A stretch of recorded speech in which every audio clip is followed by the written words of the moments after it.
அனைவருக்கும் இனிய வணக்கங்க. இன்றைக்கி நாம் பார்க்க போகிற பதிவு என்னன்னு பார்த்தீங்கன்னா, சித்திரை 1 கனி காணுதல் எப்போ வருது, அதற்கு நம்ம எப்படி வழிபாடு செய்யணும், அதற்கு தேவையான பொருட்கள் என்னென்ன அப்படிங்கிறத பற்றி இந்த பதிவில் பார்க்கலாங்க. இப்போ தான் நம்ம வீடியோ ஃபர்ஸ்ட் டைம் பார்க்குறீங்கன்னா மறக்காமல் சப்ஸ்கிரைப் பண்ணிக்கோங்க. அது எனக்கு ஒரு மோட்டிவேஷனாக இருக்குது. சித்திரை 1 கனி காணுதல் ஏப்ரல் 14 ஞாயிற்றுக்கிழமை வருதுங்க.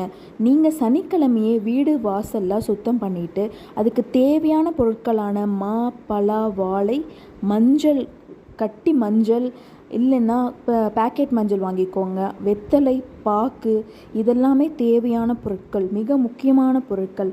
கொஞ்சம் சில்லறை நாணயங்கள் எடுத்துக்கோங்க. சில்லறை நாணயங்கள், ரூபாய் நோட்டுகள், அப்புறம் நம்மக்கிட்ட இருக்கக்கூடிய ஒரு சின்ன தங்கமோ வெள்ளியோ எது உங்கள் கிட்டே இருக்கோ அதை எடுத்துக்கோங்க.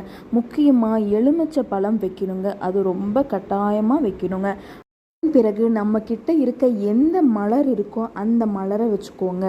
அந்த மலர் அவ்வளோதாங்க தேவையான பொருள். இந்த தேவையான பொருட்களை நம்ம முன்னாடி நாளே வாங்கிட்டு நைட்டு நம்ம படுக்கும் பொழுதே ஒரு மேஜை மேலே இது எல்லாமே நம்ம வரிசையாக எடுத்து வச்சுட்டு நம்ம தூங்க போயிடலாங்க.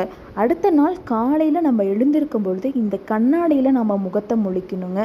அதே மாதிரி விளக்கு பற்ற வச்சுட்டு நம்ம அன்றாட வேலைகளை செஞ்சுக்கணுங்க. மனசார இந்த வருடம் நமக்கு நல்லபடியாக இருக்கணும், மனசார வேண்டிக்கோங்க. நன்றி, வணக்கங்க.